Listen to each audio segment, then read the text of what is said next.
You are listening to the Innovating Cannabis podcast, where you will meet entrepreneurs, cultivators, scientists, doctors, and inventors in the cannabis industry. I'm your host, Pam Schmiel. In addition to producing and hosting this podcast, I'm a content writer and journalist specializing in the cannabis industry. You can find links to my work in the show notes along with my contact information. Our guest today is Kevin Jodrey, a renowned cultivator from Humboldt County, founder of Wonerland Nursery, head of the R&D lab for cookies genetics, and co-founder of Ganjier. We discussed the recent white papers from Abstrax Tech about their scientific discovery that proves low concentration flavorants like aldehydes, esters, alcohols, and sulfurs are responsible for the aroma of cannabis, not terpenes like we all thought. Kevin talks about the opportunities, nuances, and challenges of manipulating these volatile compounds in breeding, cultivation, and extraction. He also reminds us of how so many factors contribute to the entourage effect and the end user's experience. Still, he's excited to have scientific evidence that supports what cultivators and scientists have known for years as the next frontier of cannabis exploration. Let's welcome Kevin Jodrey to the show. Are you hearing the same chatter that I am, or have you been working with these minor compounds in your cultivation process? Well, you don't really, or you kind of don't really have a choice because the plant produces them. It's not so much that you ask it to do so. Primary metabolites are the product of metabolism, cellular metabolism, that's required for the plant to live. Without primary metabolites, we have no life. Secondary metabolites are products of that cellular process, but they're designed to assist the plant in its existence, to either repel things that it doesn't want or to attract things that it wants. So the plant, all plants, are brilliant in how they allocate resources. So they only produce the things that are needed, and they don't waste energy on things that aren't. And so certain production methodologies, certain plants, certain locations, which would be like in French, terroir, from the land, the impact of the environment and the cultivator on the process. All of those things can impact both positively and negatively what you work with. And so these secondary metabolites that we're talking about aren't new. If you've been involved in, cannabis chemistry, you understand that. It's just that the rush has been, everybody said, oh my gosh, cannabis is this drug cocktail delivered with these aroma compounds, and we're going to use terpenes because they're big, which means they're easily identified. And terpenes, by virtue of the fact that they're bonded more heavily molecularly, remain present longer. So what that means is that it's a far easier test to test a plant and pick up terpenes than it is to pick up a volatile alcohol, due to the fact that these very, very delicate molecular bonds break so easily. So what we've done is, just like with cannabinoids, we focused on a single molecule, THC, and we say that this number means something. And it's the standard, it's the metric, and we're going to run with it. So then we do the same thing with terpenes, where we're like, oh my God, look at these terpenes. And it's like, it says 11%. The problem is that when you look at the concept of aroma is the totality of all constituents. And if we change a single constituent at a part per billion, I can change how the human perceives this aroma dramatically. So it's unbelievably nuanced in how we as humans interface with things that create scent, and how difficult it is to be able to stabilize aroma. So that's why when you have cultivators that cultivate the same plant, you'll see differences in COAs, your analysis, And you'll see differences in how the public perceives the product. And it's subtle. And it can be as simple as your LED light is tuned more to blue. Your food program you're using drives specific directions different than your competitor. And does that mean that every single thing you grow under that process works better? No. It's this very complicated relationship between what we do as cultivators, what the process brings to the table, and how the plant responds to it. So the information's been present for a long time. And at the end of the day, if the plant doesn't have the genetics, the genes programmed to create these things, it doesn't. And why would it have those things? Because we're really, even though we're into the world of cannabis future, we're really not that futuristic.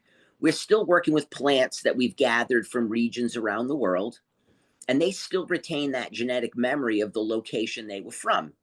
The location they were from determined what profiles would they produce in order to optimize their situation. So things that were equatorial produce aromas that are similar to the things around them, fruits and florals. When we get up into the high mountain deserts and we get into what we would call Kush, then we get into things that have petroleum aromas, chemical aromas, aromas of defecation, because there's no bees in the high desert. And so plants, brilliant as they are, typically cannabis specifically relies on wind pollination, but it has a backup system that says not enough wind to pollinate me. Since we have no bees in the high mountain desert, I will produce aromas that smell like shit or like decay, which would be in terpene talk, cadaverine, putrescine, scatol. These things have aromas directly connected to what we would call decomposition and decay, so that it can attract the type of bugs that would come to the plant, which would then drag the pollen from the male onto the female. Because cannabis isn't considered it's dioecious, meaning that male and female separate sex. Monoecious, same sex on the same plant. Monoecious is considered a perfect plant, meaning both organs present can pollinate itself with the presence of a single bee. A bee can land on a plant, wander around, pollinate it, and leave. Cannabis is a little more complicated because the sex have been separated. So it's really considered an imperfect plant because of it. And it creates these backup systems. So when we work with cannabis, we can't take something from the high mountain desert and make it produce metabolites that it just was never designed to produce. And so what you can do is you can accentuate the production of the things that it naturally produces if you can understand the situation that it was in. So when we take a plant and we put it into an environment, we try to create these perfect environments. People love the word stress-free. And I always laugh because I'm like, you ever meet anybody that's been in a stress-free environment? They're a little odd. They just don't do well in life. And so neither do plants. And so the problem is that plants, it's the stress of the environment that dictates what's needed. And so say we have an aphid explosion, then the plant would sense that I'm getting attacked by aphids, I have an issue, and it would start to go through its genetic code, its epigenetic memory, the memory of every generation that lived in that plant's gene pool prior, and it starts to manufacture and create what's needed to defend itself against those problems. And so when we create stress-free, what we end up doing is we kind of standardize the assay of what's available. And it's in controlled stress that we really want. We want to be able to have the plant be able to feel some stress so that it says, oh, I'm going through a drought period. Oh, I'm going through some change. And in response, it creates the metabolite process, the pathway, to generate what it believes it needs to protect itself or drive availability. That being the case, what we're trying to find, and it's what makes it difficult in cannabis, is that the market is so hungry for new material that you rarely have a chance to work a single cultivar or a line repetitively so that you can understand how to optimize the production of that plant. And when we work about optimization, it's just really trying to understand the signals, the cues. What does this plant need to really respond? And if you can see it over a couple of seasons, a couple of cycles, it gives you a far better reference on how to steer and adjust what we do. And with like for me, I'm a biologically driven outdoor farmer for my primary operation, and I have R&D facility too that runs all indoor. But for the outdoor, it's different. You just basically you're creating a healthy rhizosphere. You're creating a healthy living soil system that the plant can work from, and you allow the environment to do the work. You don't have to create extra stress. Outdoor has higher stress, primarily due to the variation in temperature night and day. So that huge swing in temperature is what really creates these impacts. And we can see these. If you wanted to research wine, you'd find some very similar characteristics. That huge swings in night and day temperature have a profound impact on how the plant produces metabolites. Heavy wind loads, exceptionally high heat, cold, chilly at night, certain pathogens that come along that the plant produces metabolites to protect from. All of those things combined create the value for the consumer. See, we're addicted to secondary metabolites. Yeah. We love primary metabolites. That's nutrition. We eat the plant because it produced the things needed. So it has to uptake calcium. It has to produce that pathway. But for secondary metabolites, things that aren't mandatory, that's what humans love. We love the secondary metabolites. And humans don't all love the exact same thing. We have different desires. And so it makes it complicated because it's trying to match plants with process, with current desire. So it's this constantly rotating cycle you're in that really doesn't allow you to do the work required. And we always love to compare, wine and cannabis, but it takes you, 5 to 7 years to get a grape to come off the vine when you plant it. And typically you don't change grapes for a really long time because they're optimized for a location and people want that product and they accept it. That's extremely different for us because they're perennial. They're in cycle year after year, where we're annuals. We have a single life cycle, per season. And because of that, we can't really use some of these comparisons in the same way, but we can use them to understand what would be optimal. So like optimal as a farmer would be you found a variety that worked really well for you at your operation, and you determine the SOP, the operating procedure to run it. And that optimization allows you to get the best product defined by customer experience. And then once we have that basic framework, we can repeat it pretty close. There's always going to be variation because it's not a widget. It's a living entity. And so when we talk about metabolite pathways, we can talk about micro stress that triggers. You can understand this whole like equation. Anytime you change a variable within it, it changes the entire end result. And so it's this moving target. It's not like we can say, okay, we're going to create a gear. It's going to be held to within 0.0001 tolerance. I can create it in Thailand. I can create it in Canada. I can create it in Russia. It's going to be the same exact product every single time because it's a widget. It's a gear. It's a wrench. It's something that is inanimate.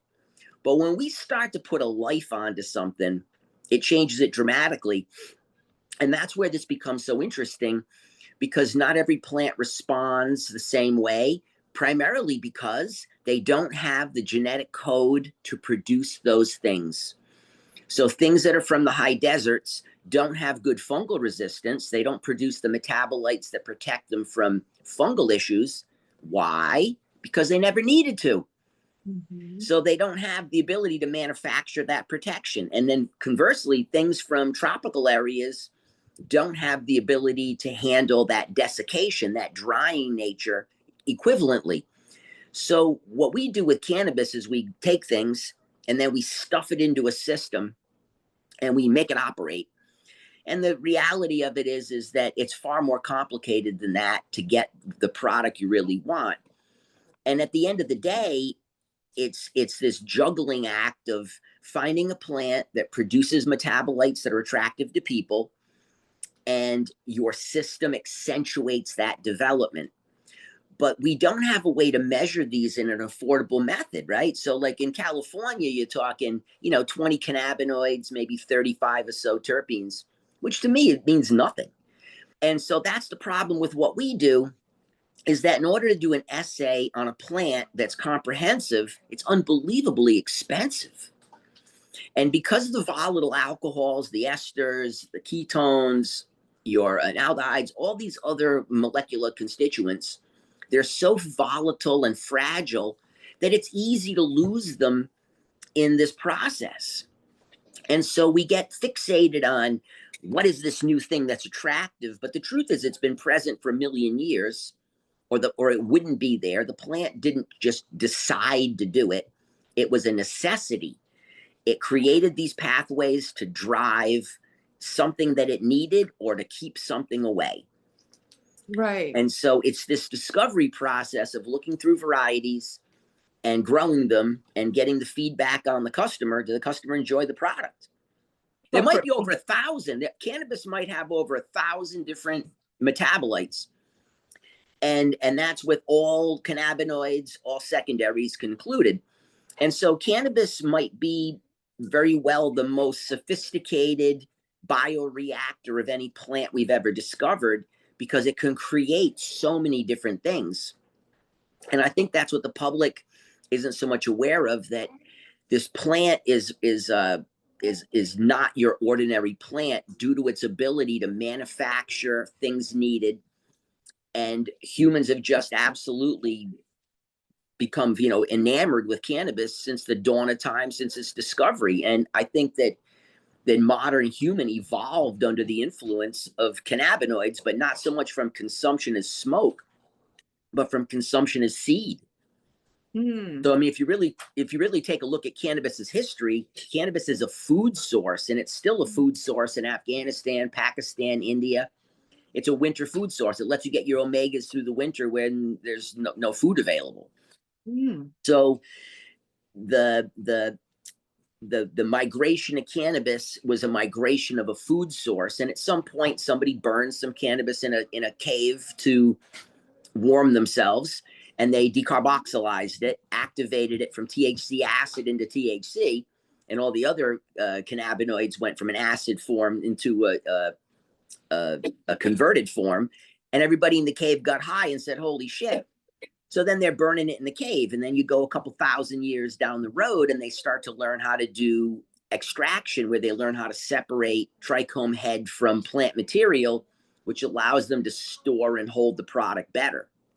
But all of these processes and these discoveries happen over the course of 100,000 years.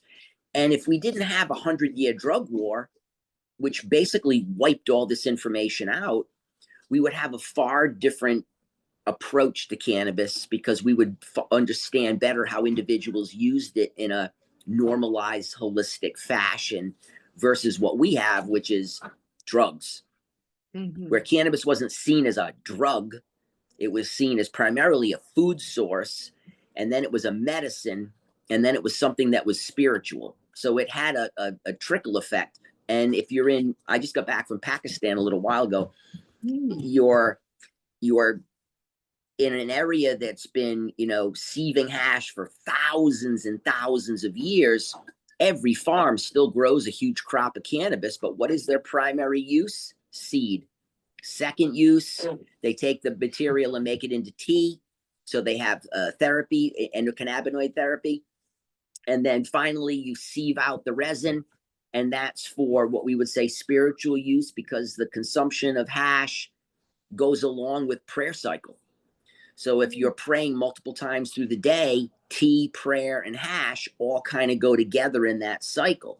And you got to remember that people in other countries that really develop the world of cannabis, because we're almost last on the list, right? We don't really get cannabis into the US in terms of like smoking until like 1910 from Mexico. So the Mexicans come back into Mexico after the war. They bring with them cannabis and the culture of smoking. It moves through the United States. It really starts to create the whole prejudicial drug war because we were anti-Mexican. So in 1910, the headlines in the newspaper said, Mexicans are going to steal your jobs. They say the same damn thing in 2025, right? So 115 years later, Mexicans are still stealing your job. There's no indigenous cannabis to the United States. There's no, if it's here, it was brought here from somewhere else. So we're like Canada, we're like Australia, where places where cannabis was not sitting for any amount of time. So at the end of the day, we're very undereducated in how to utilize it. And what you find when you go to these other countries is they don't work off of whole plant. They work off a whole crop. And there's a huge difference. So when we talk about an isolate, we're saying we're going to take a plant and we're going to take this product and we're going to pull one metabolite, one molecular compound away from it. And we're going to give it to you. And then someone says, no, you need to have whole plant. But the reality of it is that each plant, even if they were clones, subtly different. Now, if they're not clones and they're seed, they could be radically different. And what that does is it allows you to create a product, let's say hash. So we extract the resin, we extract it from a field. And what we have now is the greatest cross array of possible combinations so that each person that consumes it, there's something of value in that process for them. Where when we go to isolate, it only works for certain people. When we go to whole plant, it works for more people. But when we go to whole crop, it works for most people. And it's because it's this huge combination. And so the ancients figured this out pretty well, that they just grow the crop and use the material in that combination. And they end up getting a far better stimulation of the ECS because they're hitting so many receptors through so many different cannabinoids and secondary metabolites that are present. So we don't see it that way because we're Western medicine. We see things in isolation, and then people love the idea of isolation because isolation creates patents. The idea of patenting lets you see all the money. But at the end of the day, there's very few isolate products that people really enjoy. And it doesn't work well with what we would say Eastern medicine, which is where cannabis really falls in. Cannabis falls in under Chinese medicine, Indian medicine, Indian meaning India, not Native America. So places that had this in its perpetuity for, 10, 15,000 years that recorded, and maybe 100,000 years if we go back to inception, that usage and that behavior works far better. And so all we're really doing with this new scientific understanding is to understand how did people benefit from the product, and where do you see these compounds in preponderance? So it lets us start to say that for things that have specific pathways, what type of plants produce them and produce them at a level that's large enough to get an impact.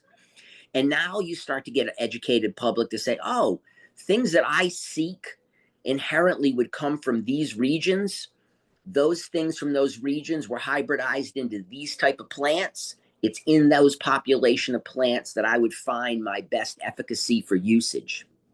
And so for me, and my mom was a scientist. I'm not a scientist, but I worked with teams of them my entire life. And science on itself is just, wow, that's interesting. Let's look at it. I get brought in to work with science teams so that we can say, what's the point? So interesting is interesting. Now, what's the point? How does that benefit the end user? And that's what we're trying to do here, is determine how we benefit the end user. And that process is to help them understand that cannabis isn't just THC and it's not just terpenes. And that the things that we really like are so hard to measure and so expensive to measure that you really don't have a metric to measure them. What you work off of is your empirical. You work off of what you've seen and what you feel. And then you can start to log it and say, hey, I really like these things. I don't like those things. And then at some point, science can analyze and compare and contrast and say, oh, maybe this is the reason why.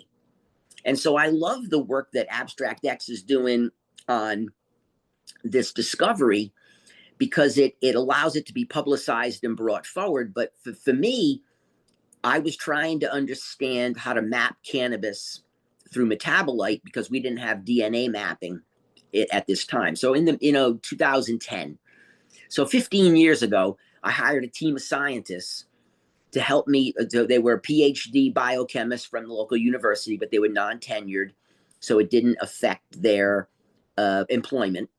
And I hired them to do a research project for me to see if we could map cannabis by metabolite profile. Could we use it as a fingerprint?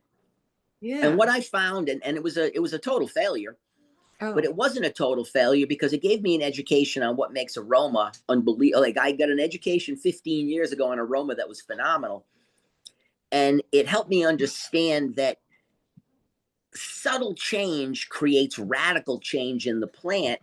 And therefore, these metabolite profiles are so variable, even from room to room, cycle to cycle, that it's not an effective fingerprint. It's not real. And so once we got into being able to use DNA as the marker, then I could start to identify plants and trace heredity, how the cycle of what moves through, what's connected, what isn't, through DNA analysis. But when we were doing all that initial mapping, I did it off of metabolite, and it was impossible to do so. But I had my own science team researching it. So it let me understand what was taking place, that there was all these incredible compounds that were working in synergy. And sometimes you find that the plant that everyone wants does not grow best at your farm. Mm-hmm. And so that's where some of this information is crucial, because they'll say, hey, look, this plant has the highest degree of canna sulfur. That's great. Does that mean that the people like to consume it most? No.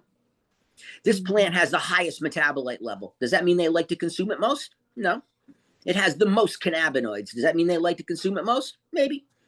So none of those things really matter when it comes down to the human. And it's trying to really put that into play, that it's incredible to understand this unbelievable science, but does it impact you as the user to the degree that the paper states it should? Are you also saying, I'm thinking the end effect matters? The end effect. It does. But it's also variable on individuals. So just because you like it doesn't mean I'm going to like it. Okay. So right. We're not identical, right? We're humans.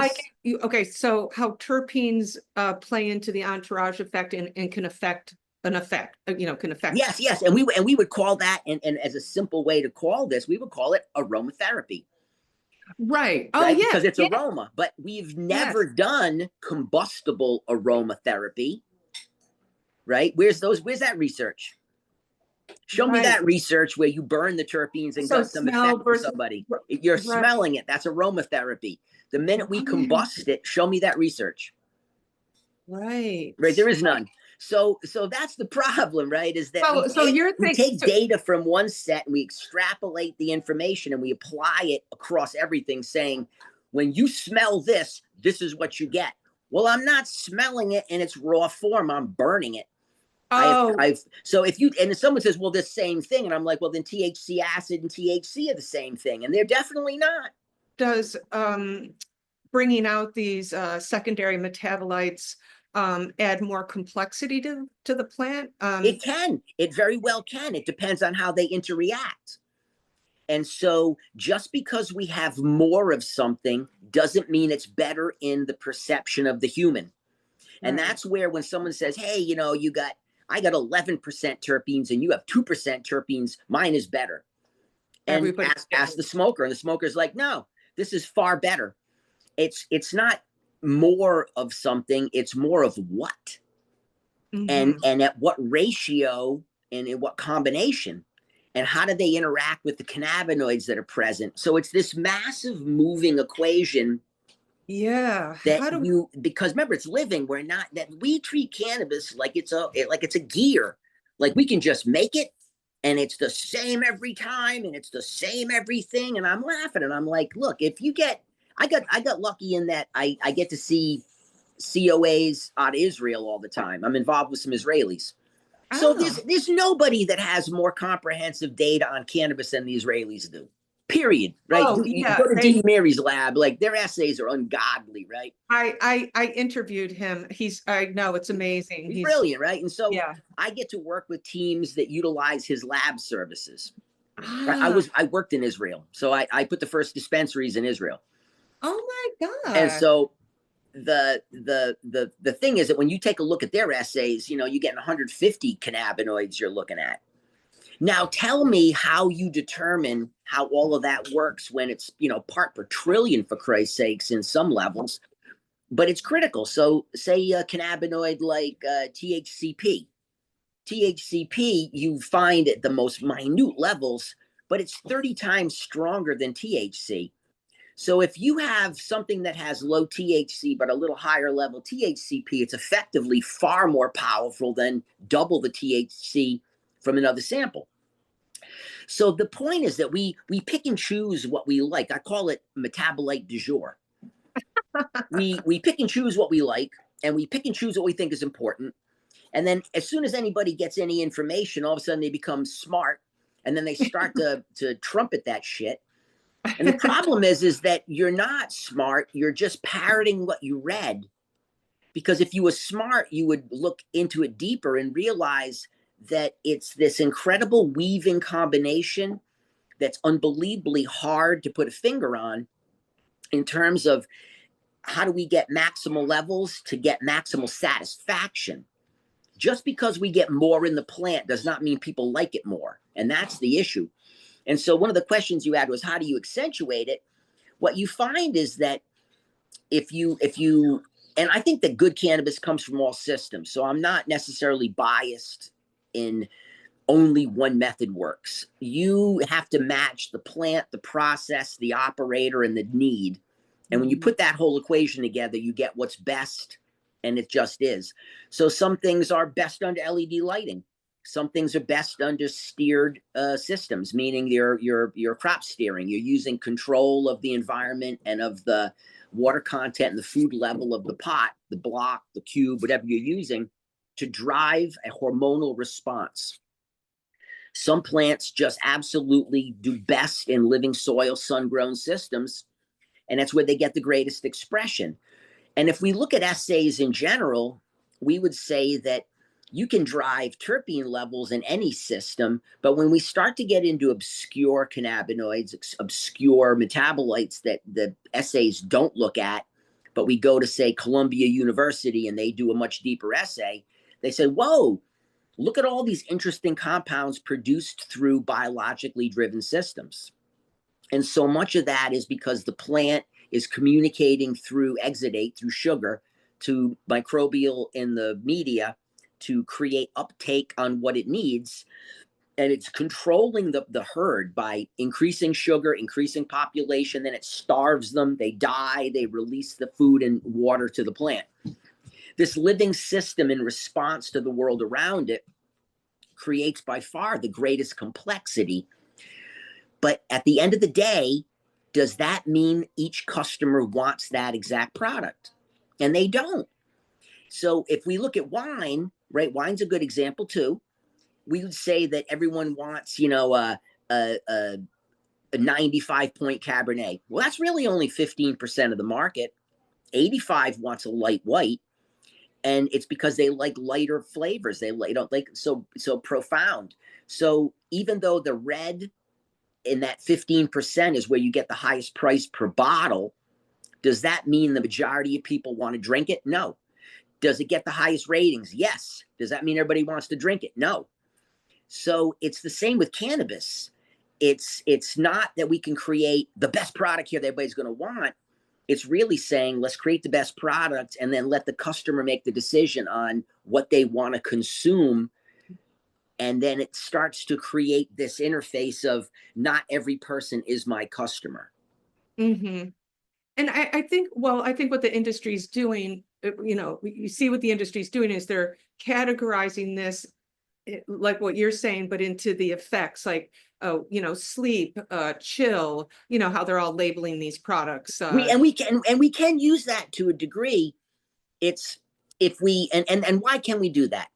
Because if we take a look at so you put a ball in front of you in your mind, and that ball is the planet, and right across the middle is the equator, and then you have northern and southern hemispheres, and you have lines of latitude.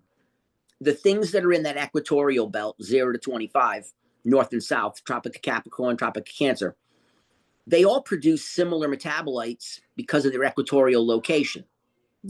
But they also have, so the world that they're in influences what they have to produce to survive and thrive. And then the humans steer what they like. But if we take a look and say, why does sativa, what we call sativa, why is it considered energetic? And someone's like, well, because it comes from a place. But it's also because the people who live in those regions choose things for energy because their world is a little different. They have plenty of water, plenty of food, a very balmy, pretty much a happy environment. Energetic movement is part of that life. When we go up into the 30, we start to get into high mountain desert. We get into some of the worst climate in the world. That's what we would call what's indica, fundamentally from India. But we're going to use these phrases to describe how people looked at cannabis, even though they're incorrect, but it just makes this conversation easy. Those things are more narcotic. Now, why are they more narcotic? Why did people want more narcotic cannabis? Because they got 4 months where they're freezing to damn death in a stone hut. So do you really want to have accelerated mental activity while you're freezing to death? No. And so people who are living in the jungle where you have unbelievable amount of life and movement and energy is required, do you want to be sedated? No. Right. So the places impact the plant, but people steered the population as to what they chose and what they didn't choose. And so this combination of human and environment creates, and the future will be very different because we'll be able to look at the plant in a complete gene essay and start to say, these pathways, these genes, these loci, these locations on the chromosome where the gene of interaction is present, we can identify it, we can take it, and we can breed it into another type of direction.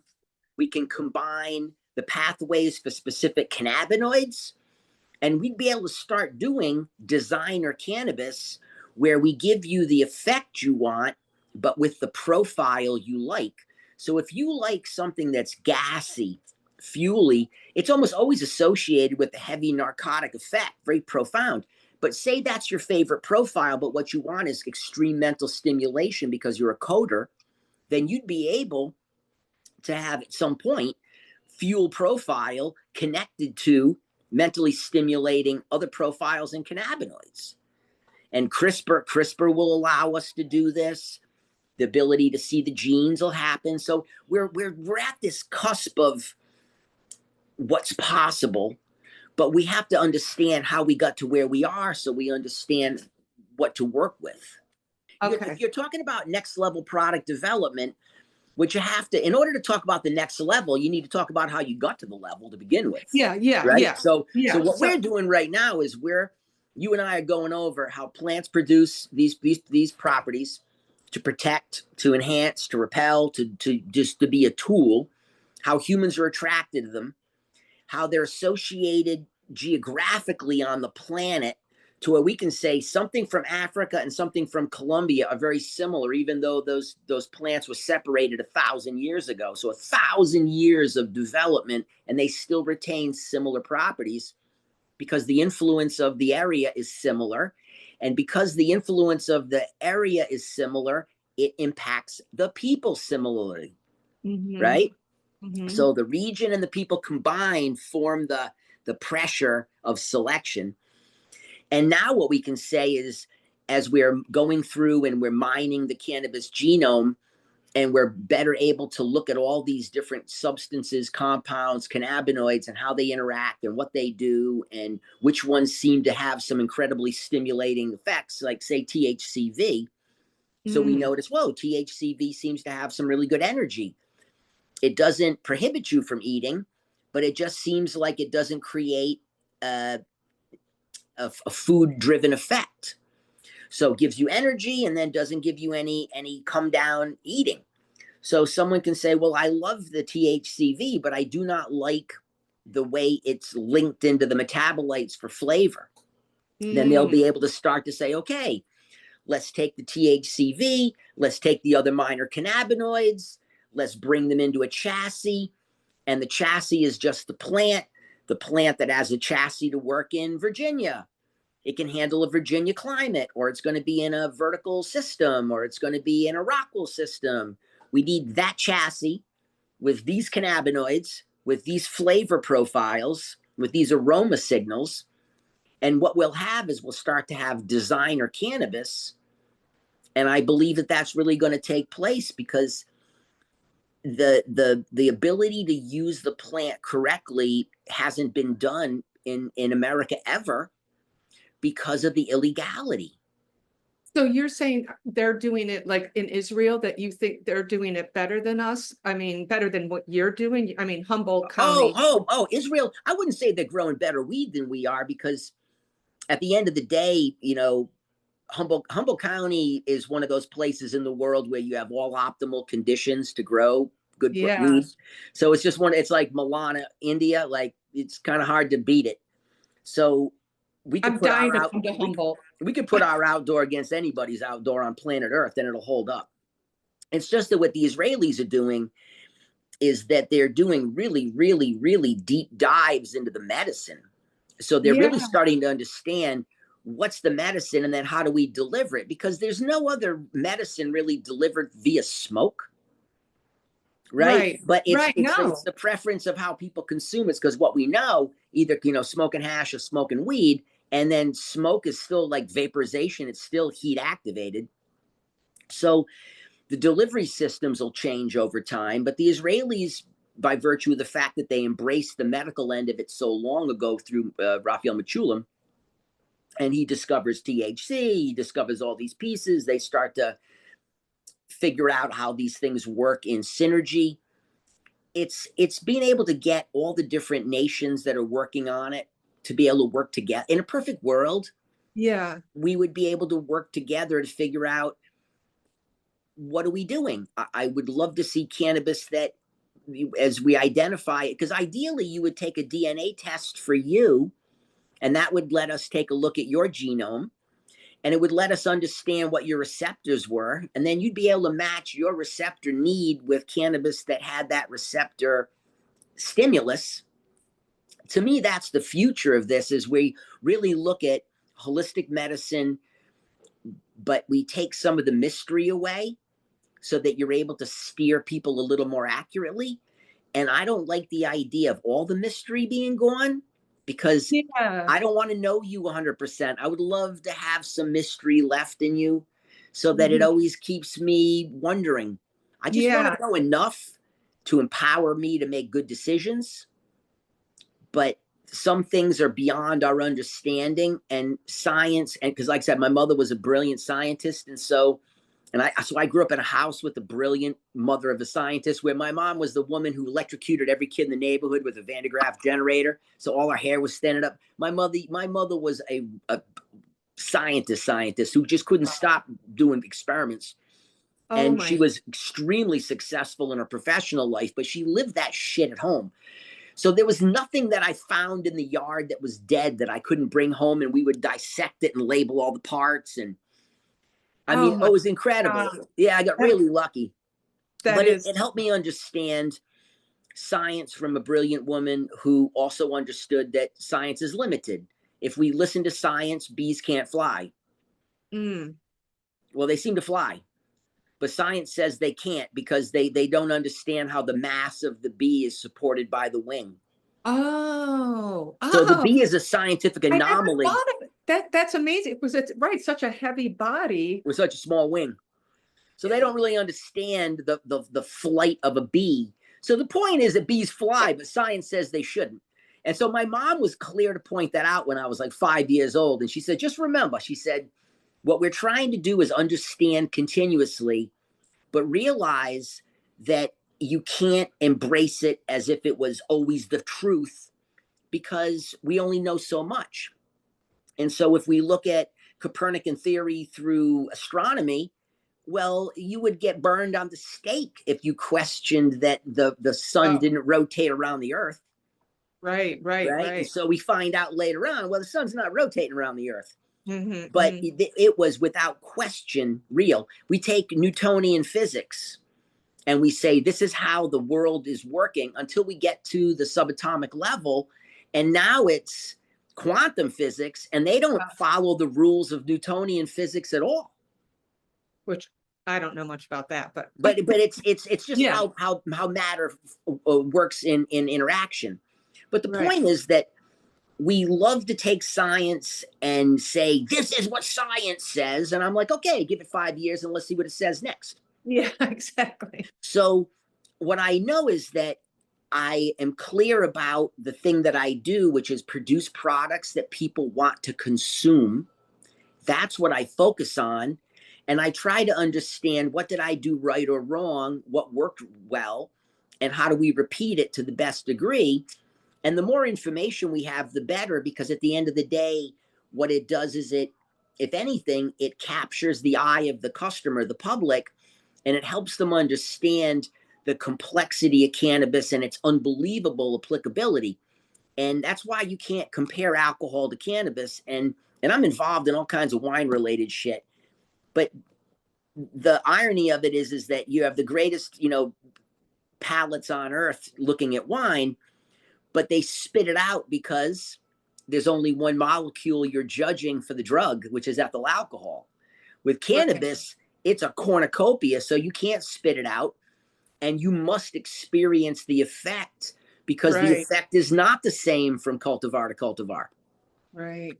And it's that complexity and nuance that creates the beauty of cannabis. And it's to get the public to understand that it's this moving range of things. And what you're trying to find is plant families that seem to satisfy your needs, production methodologies that accentuate the quality of that product. If it's outdoor, what regions give you the impact? If it's cultivators you follow, which cultivator steers the direction to the best degree for your needs?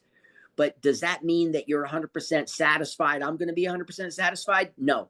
Does it mean you're wrong? No. What kind of is exciting for you for the future? What are you working on in-house, like with your cultivars? Or right now? Yeah. Right now I'm doing a bunch of preservation work from things that are 30, 40 years old. So old material that's been held in storage for decades. Oh my God. I was talking to someone about that vintage cannabis. Yeah, I'm mining through all this old cannabis. What happens though is because we don't have any central banking, and the regions and so people say, well, just go back to the region and get it. The problem is you go back to parts of Afghanistan and they're all under Taliban control. There's no cannabis being grown there. You go to places in Asia, they've deforested and they're growing palm oil. There's no more cannabis cultivation there. You go into Colombia, they got rid of a lot of the weed and went into cocaine. It's where the money is. So Africa, turmoil, United States, drug war. And so I've had whole libraries get hit in raids that we just lost collections forever. Oh. And what we lose is we lose that profile and cannabinoid concentration that was attractive 30 years ago. Now, does that mean it's going to be attractive today? Maybe.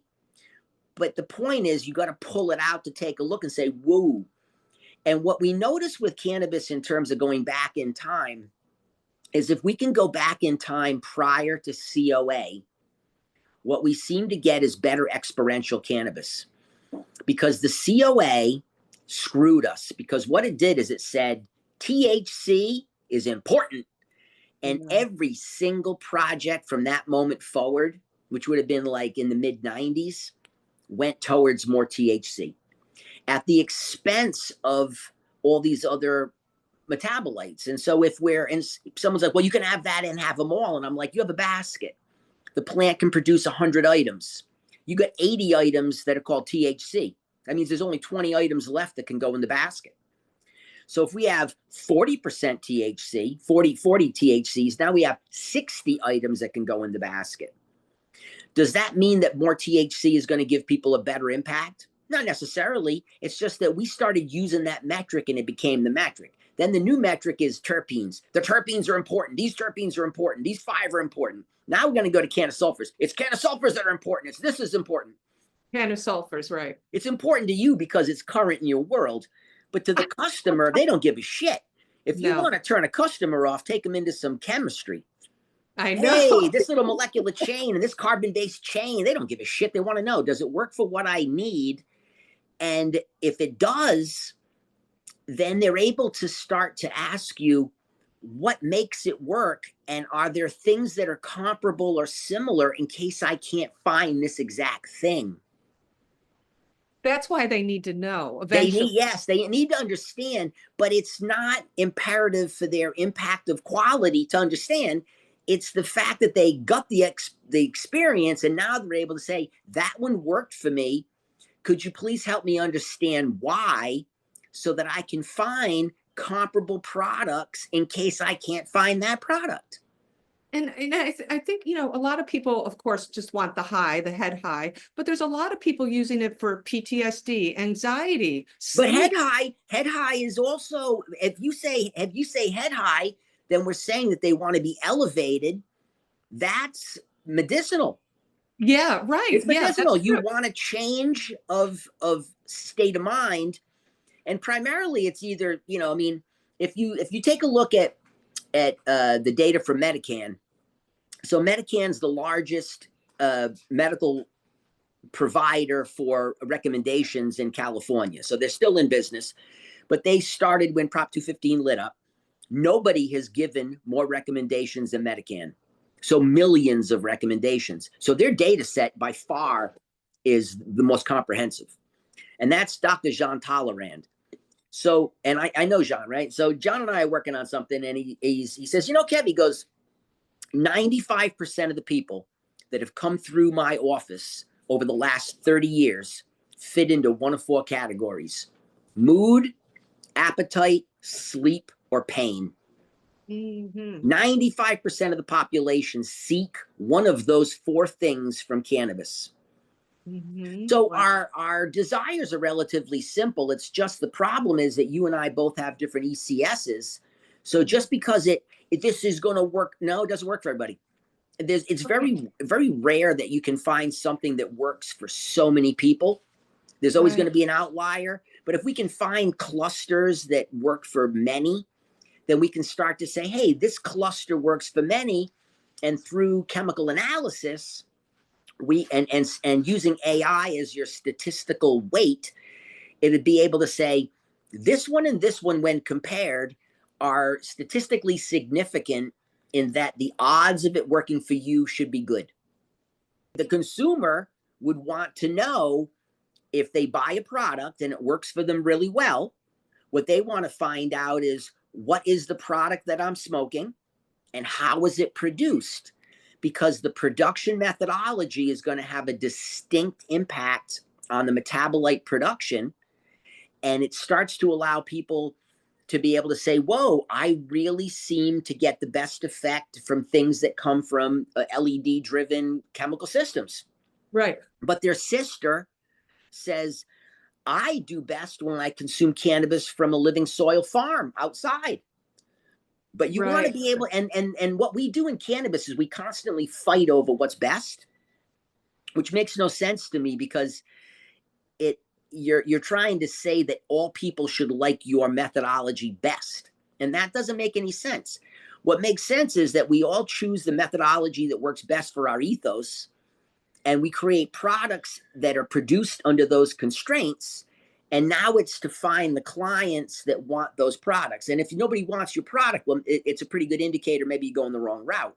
Right. But at the end of the day, there's 8 billion people on earth. I'm not trying to sell my flower to 8 billion. I just need to sell it to a couple thousand.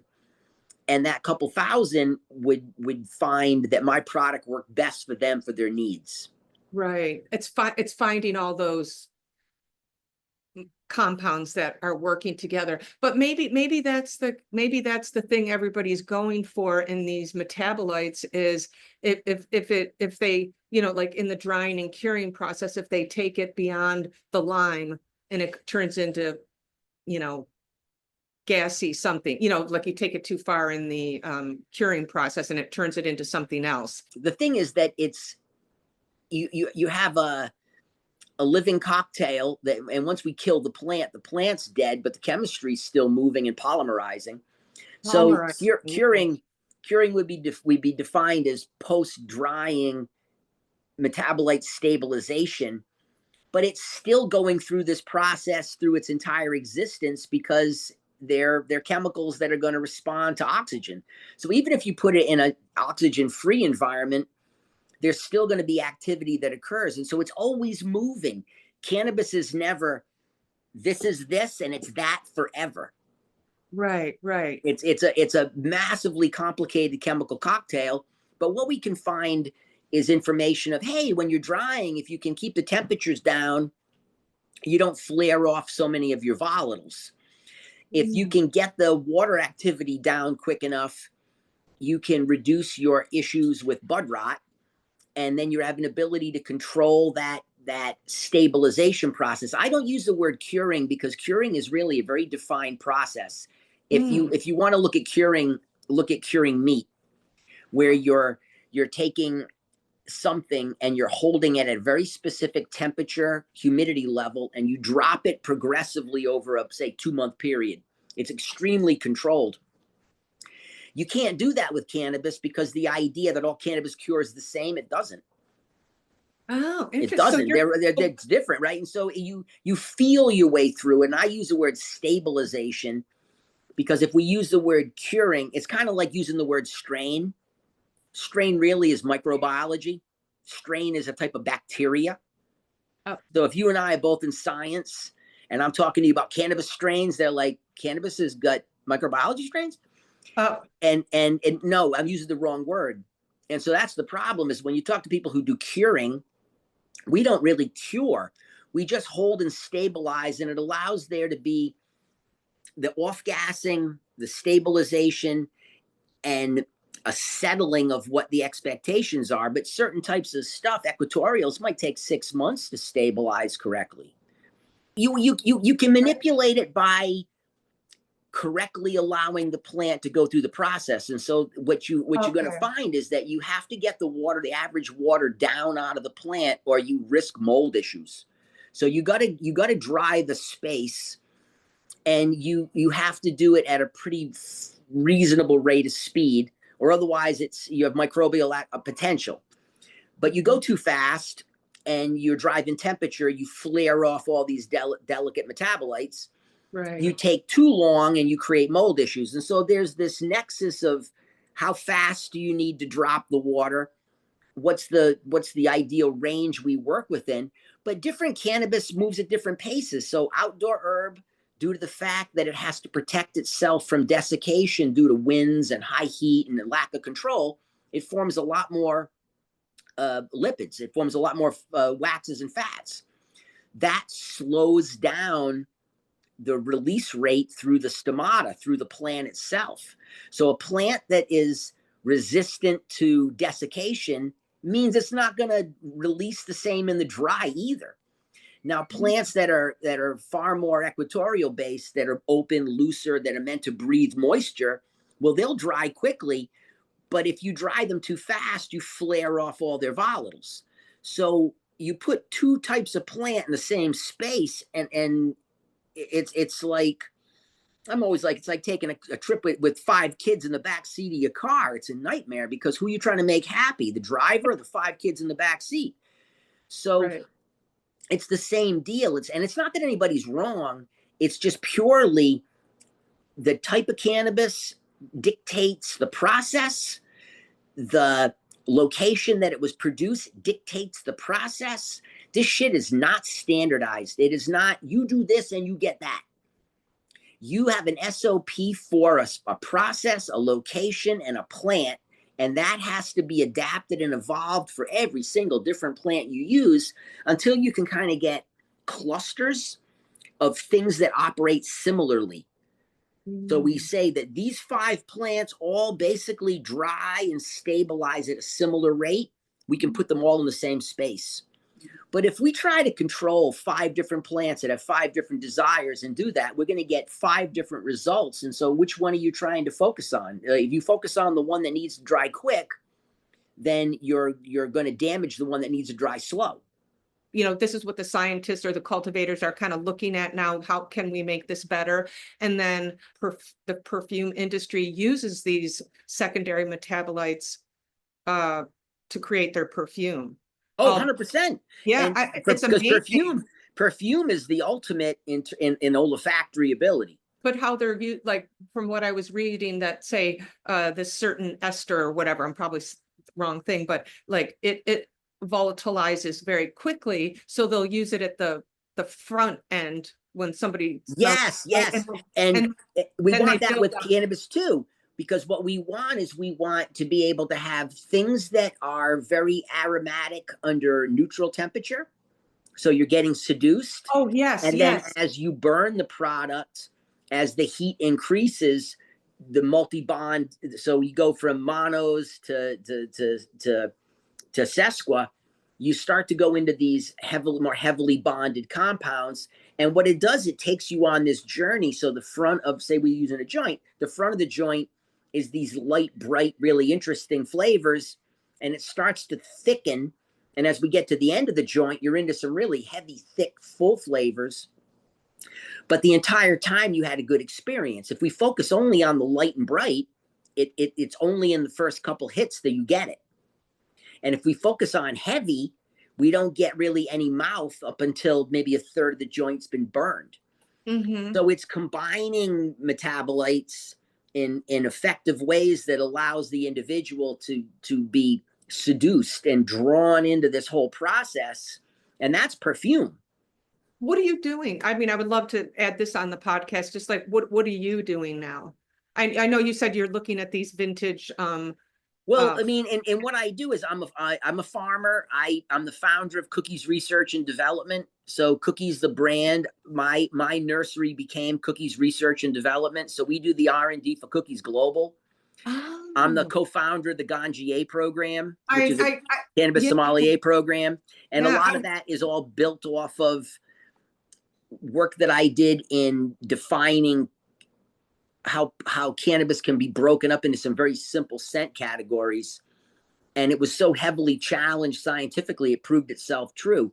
And so there's a good book written by a woman named Ellen Holland. So Ellen Holland, she wrote a book called Weed. Oh, okay. That book, it's like a table book. That book is all based off of my work. Ellen is his editor. And so she hit me up and said, she goes, I would love to talk to you about what you're doing. And so I spent a couple hours laying out how I came up with all the framework. And 6 months later, she sent me a book in the mail and said, bam. And it did great. The book did great, but it's all based off of the work that I did in classifying cannabis. Oh my God, I have to look into that. So is it talking about breeding or just identifying the different it's that I noticed that we can say maybe 97% of all cannabis fits into the category, aroma categories of fuel, earth, fruit, and floral. And I said, these categories hold true no matter how we look. And it got challenged by an individual named Dr. John Abrams out of UCLA. And Abrams is brilliant. And he came to me and it's funny, we get along well now, but he wasn't there at my office to be my friend. He was there to like scientifically beat me down. Oh. Because he had been working on the same theory, but he had missing pieces that he couldn't put together and I could. And so when I laid out how I see the picture, he realized I see the picture. And so Abrams is the chair of the Emerald Scientific Conference. And so I got brought to the Emerald Scientific Conference as the individual who sees this pattern and how we can utilize these tools and how we utilize it. And I use it for all kinds of purposes. But it's basically to simplify a picture. And it's not to dumb it down. So it's not to say every single person on earth fits into this category. But if I can say 97% of the earth falls under these constraints, that's not a bad chunk of control.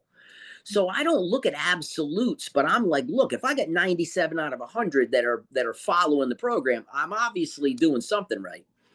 And so that's how I see my classification systems, where I'm like, look, no matter where we go and look, things fit under these profiles, and it's all built off of locational latitude of the parental stock.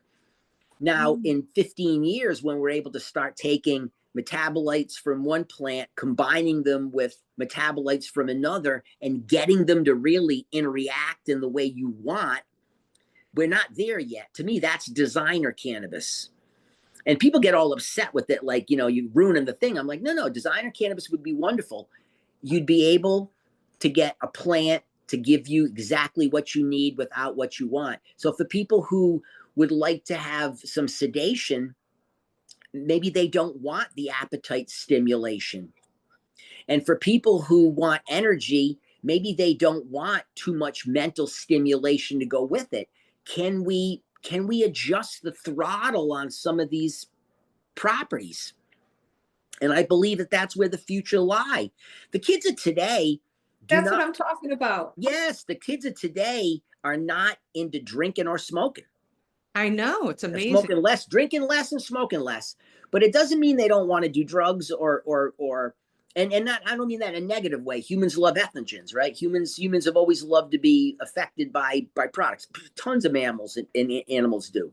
Yeah. So we like the effect. But the kids of today, they're not so obsessed with what we were obsessed with, because for the kids of today, cannabis is not illegal. It's normal.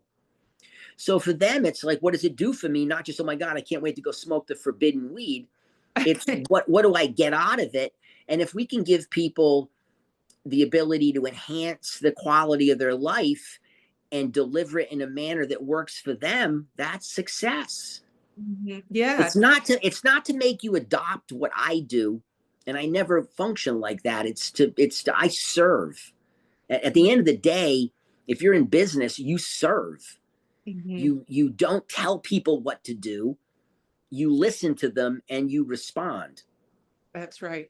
So you think in the breeding process, that we could take all these different we could elevate these. I sorry to keep going secondary metabolites, but No, that's it's okay. Okay. So you think that can all be manipulated in the breeding process as well? Yes, because we do it right now. We do hybridization right now to get certain traits to combine. But once we really start to understand the complexity, we'll be able to narrow the focus and get it really defined. So instead of just saying, hey, I took a plant that's really ethereal, but it takes too long to flower, so we knock some flowering time down. But in the process of knocking the flowering time down, we took some of the qualities away. So you get most of what you want, but not all. And I'm like, well, why can't I have all that I want? And at what point do we have an ability to do this? And that's where it's kind of critical to be able to understand like gene banking and preservation, because the original source material we use should be held pure, so we can always go back to the source if we went the wrong route. Okay. And also the work that Abstrax X is doing on mapping, showing these chemical pathways, is obviously going to be really helpful for breeders, I would think. It'll be helpful for breeders. And it's also, at the end of the day, when you create interesting visuals and graphics, and people don't like to read anymore. So it's pretty odd that no one likes to read, but everybody wants to be educated. What they want is they want that shit spit at them in a video. And so Abstrax X does nice graphic work. Yeah. And it lets people see, here's all these constituents that combine, that create this. And as they lay this out and just put it out, it starts to allow people to be able to get their curiosity piqued and start to appreciate better the complexity of the products they consume. And eventually it starts to develop the differentiation we need in the markets. It's kind of like, at one time there was no word organic, because it was all organic. Up until 1940, we were not running chemical nutrition. Right? Chemical nutrition, chemical feed is a byproduct of gunpowder. You notice, right? After World War II, we had so much ammonium nitrate from making bombs, we didn't know what to do with it. And so what we did is we said, hey, the agricultural group said, hey, that's nitrogen. And they said, let's use it as fertilizer. And so we started to inundate the world with chemical fertilizer because we had so much of it stockpiled to make bombs.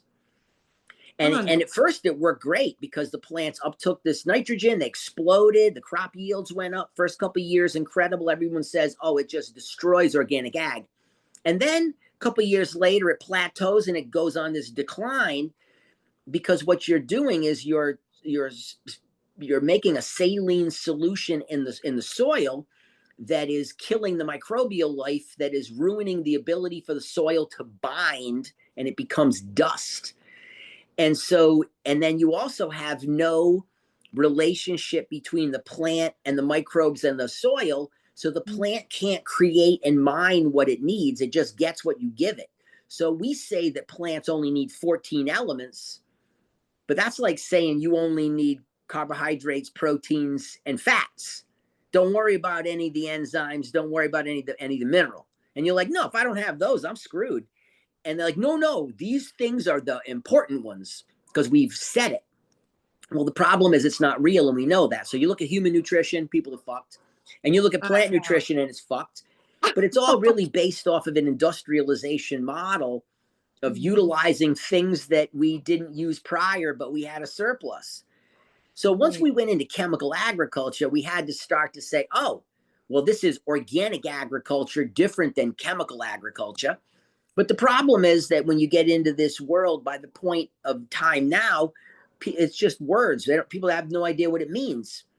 And they don't understand nuance. And so slowly over time, if science can release the information, people can get caught up with it. If you don't try to beat them to death with this shit because you think you're smart, it allows people to be curious. And then you're able to say, hey, there's some really interesting work. If you want to research it, you can go look at Abstrax Tech. And they're doing some fascinating work on what constituents create what. And that might help you refine what you do. It might give you insight. It's just interesting. And when you present it like that, people respond better than it's the terpenes that drive it. And I'm like, holy shit, more rhetoric. Right. It's THC. And they'll be the new, and it's kind of sulfurs. It's this, it's that. And I'm like, none of them by themselves do shit. Yeah. They have to work in conjunction. And the subtlety is so minute that if we don't look at it in that perspective, we completely lost. And that's what we do is we love to cling on to what's important. What's important is the keto diet. It's important to not have any sugar in your diet. And I'm like, are any of you into nutrition? If you don't have any sugar in your diet, your body shuts down. So it's fascinating to me because I just love the way things get promoted and then run wild. You know what I mean? And so when you get thoughtful articles and you get things that are laid out, it creates curiosity and it begins the conversation. I got lucky that my mom was a scientist. So it always lets me look at things from a very linear perspective. And then I know that it's only what we've limited to define. Right. So I know that there's so much that we don't see. And I love working with scientists because, you know, they're trying to understand a thing, but to understand it in its totality is not what they do. Yeah, that's what we do. That's our job. Our job is to do that part, the integration. Science helps you understand the detail. Together we form an industry. And I'm not a biochemist. I'm not a geneticist. It's just that I work with them for decades. But I'm known as someone who sees pictures really well. I see patterns really well. I see things that are interrelated well. And then I can work with science teams and say, this is what I see. And they're like, woo, now that we understand what you see, we can start to analyze how it's happening. Yes. And so I work with teams all the time, but fundamentally, I'm more like a navigator. I help people see a direction. I'm like, look, I see the pattern. I've talked to 10,000 people. There's a pattern. And patterns are what I pick up. Really fascinating because I get constantly educated on all this wonderful material. And I just didn't want to be a scientist because I wanted to be in the field. I like the work. The Yeah, yeah. lab is interesting to me, but if you put me into a lab and I had to spend, 8 hours a day under a scope or under a laminar hood or wearing, spacesuit, I'm just not happy. But someone in the field, any cultivator I speak to, like a real cultivator, you know, there's the science is in the field, and they're smelling, and they're, they know the path where the plant is at that point, Yes, yes, through I mean, experience. And not yeah. everyone, and some people far greater than others. But at the end of the day, if you do your job continuously, you pick up details and nuances that Yes. are just there. And Yeah. you it's great to learn what it is that I'm doing, but it doesn't change the fact that I'm still doing it. Hmm. And so it's that nexus of knowledge. It's what people see and do and how we understand. And what's the point? The point is to be able to get better products, better choices, more information, more knowledge, so that you build a healthier system. Our whole industry is a train wreck because we fundamentally are still really trapped in a drug war. In the United States, we're still in a drug war. Like, you can't tell me that this shit is not a drug war still. I mean, I still I got know. helicopters flying in my neighborhood, Well, right? So that shit's never look what ended. just happened at Yeah, yeah. Glasgow. I mean, All come the on. ice raids, all this shit. You're still in a drug war. And so the Yeah. problem with that is you never get the ability to see it in a benign way. It is always has some negative connotation, which completely destroys the creativity to look at it objectively. What do you think, as far as what they're doing in Europe and the rest of the world, as far as trying to get their industry up and running, especially since you're going to all these countries? How do you see us all merging? I The mean, problem that we have is that the US is so behind in what we're doing that by the time that all the doors open up, all these other countries are fundamentally at our level, where we had a huge advantage yes, because we were this massive nation of drug consumers. 70-80% of the drugs in the world are consumed by Americans. Americans love to do drugs. right. And the thing is with cannabis is that what is happening internationally, cultivators from America are leaving America to go work in other countries. People like me to go to other countries, and we bring better plants into the process. We refine process. I identify markets and help you understand what things you should produce for those markets and how to produce them better. Well, Mhm. once you get to a point, so if I can get the same product in Portugal that I can get from here, which is Portugal's pretty similar climate, then why would I go to the US and pay for import?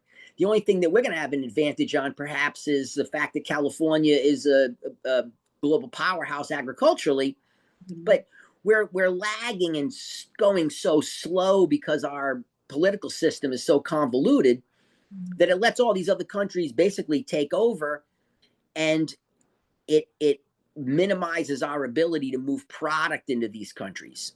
But Mm. maybe that's how it works. And at the end of the day, maybe each country produces the product that the country needs, and you don't have these massive exports. And maybe that's what's going to take place, that America's just America, that we sell within America. And there Yeah. might be some brands or some products that move, but why would you produce, like, for outdoor, it's very specific because good climate can't just be recreated. Someone said you can recreate terroir, and I said, oh, that's fascinating. You can recreate a fucking environment on your own. Like, where? Who? But we can do it indoor. We can stabilize indoor and say this is what this is, and then we can have that indoor in China. We can have it in Taiwan. We can have it in East Germany. It doesn't make a difference because it's a factory model. The product coming out of that is the product. But things that are from specific areas that have real impact that people deem valuable, maybe there's some, roads forward there. But we're behind on every aspect. We just have the weirdest. Like what are we behind? Like, are we behind in our cultivation skills, or are we behind? I mean, I know, I mean, I wouldn't say we're behind in our cultivation skills, because that's really what we're good at. It's that's okay. That's what I what we're thought. behind at is any kind of medical research and Yes. any type of customer forward education. we make it so that it's still stigmatized. We make it so that it's still just burdensome. And so you're not educating the pop. And the reason being is because America is pharmaceutical, insurance, and military. Like, that's what America does. We blow shit up. We charge you for healthcare, and the insurance is what funds it, right? So if it goes against insurance, we don't like it. If it goes against healthcare, we don't like it. If it goes against military, we don't like it. So where does cannabis fit into that? Cannabis is a direct conflict to pharmaceutical, and insurance doesn't like cannabis because it can't be part of the insurance plan because it's not federally legal. So they have no desire to work with it because they don't benefit. Pharmaceutical has no desire to benefit from a holistic medicine that's really a prophylactic, more than you use it to fix a problem. You use it to alleviate, prevent problem. And we don't like prophylactics. We like a pill for a problem. So we create problems and then we sell you a pill. America loves that. And that's what we do. And it's clear, right? It's not even my opinion. That's basically like, I hang out with enough people from enough other countries so that I get who we are from them. Oh, wow. That we're a bunch of insane gun-slinging nuts as far as most other countries are concerned. They're like, well, Americans are out of control. Really? And they see us as insane because we are at war continuously. Nobody's at war more than us. Oh, at war. Period. Oh. Yeah, war. Like, so we're nobody has more guns than we do. Nobody. We have more weapons than any country on earth. We have a level of violence here that's just unbelievable. We have a complete polarity between poor and rich to a level that's crazy. So we're this weird nation that confuses people because we're the most powerful person in the room, but we have the emotional behavior of a 5-year-old.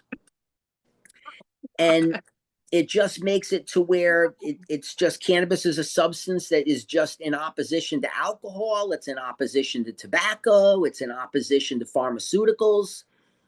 And it's also a product that gets people to find common ground.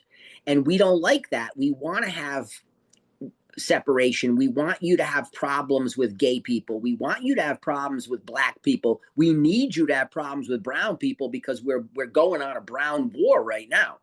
The immigration war is insane. Oh. So it's imperative that we see brown people as different than white people. And cannabis is a substance that when consumed, people of all sexes, races, demographics seem to find common ground. So cannabis is this substance that is so opposite of what America is built on. Right? Like our system is not desirous of a thing that unites people and brings people together and gets you healthy, and you don't need insurance and you don't need medical care, and who wants to shoot each other when you're smoking weed?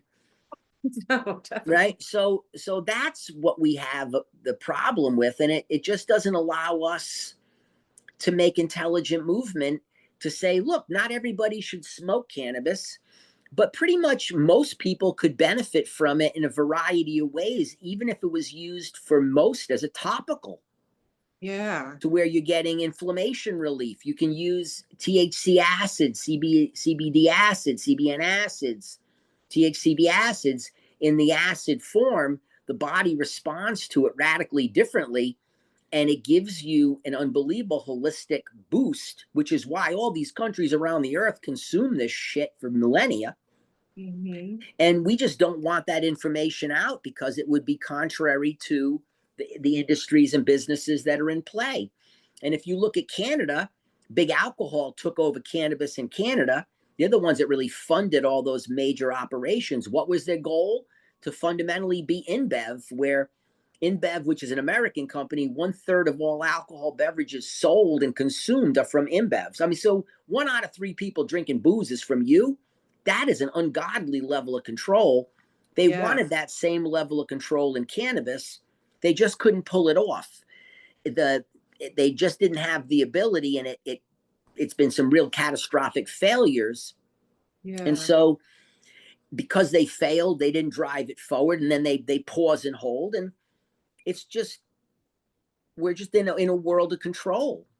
And cannabis Yeah. is a substance that is the opposite of control. It's lack of control. Cannabis lets you let go, not hang on. So I guess my last question, I guess just to end it out is, I guess, I don't know, do you have any ending thoughts about, I mean, you've said so much. I guess about the future of cannabis, where we're going, Yeah, hopefully what we have is we or have advice to cultivators, yeah, advice. no, hopefully what we have is we have an integration between science and art. Mm, And what we have is the ability for people who are artisans, people who do the creation, to be able to work with science teams to understand better what they're doing and how to do a better job. Like once you learn, like, whoa, if we increase temperature, we lose these things, we decrease, we hold them. We kind of know that from our own experience, but having science measure it and say, whoa, the drop is dramatic. You cannot do this. It helps you understand, whoa, just don't make these mistakes. And the science part of it allows them to be able to look at the art and say, wow, our science tells us that everyone should want this product, but nobody does. mhm, Why?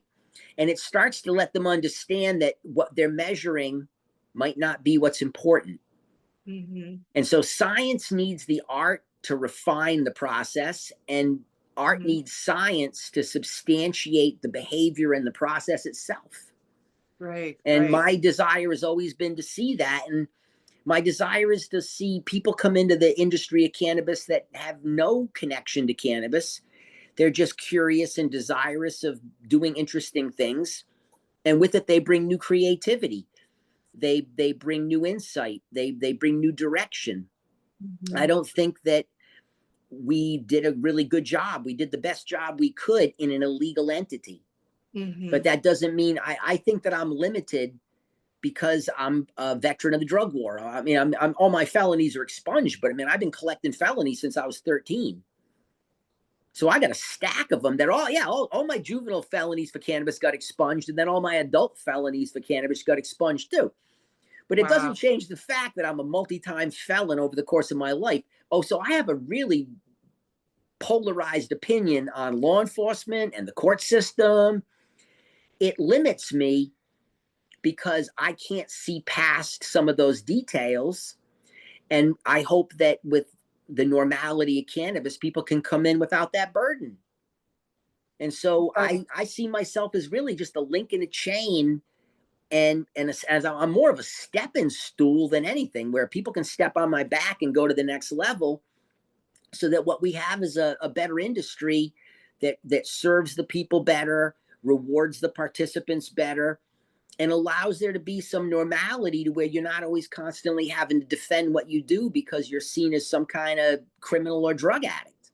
And we all learn together. And that's the yeah, thing. I think I'm good at what I do because I've been doing it well for a long time. But does that mean that I think I'm the smartest guy in the room? No. In some topics, I think I'm pretty damn good. But what I know is that I know I only know so much. And so once you know you only know so much, it always humbles you yeah. because you just know that, it's like the further I go down, the deeper the hole becomes. And I love that. It's like we said earlier, I don't want to know all of you. I would love some of you to remain a mystery so that Mhm. I never feel like I've mined your totality. And what it does is it always keeps a higher level of respect for the people around you. It just like a reverence because you don't know. And I like that part. And for some people they want to know it all. And I'm like, that's okay. We all have our own desires. But for Right. me, it's to understand enough and then allow some of the mystery to remain that just keeps that humility. Once you Mm. know it all, you become arrogant. And then with arrogance comes the fall.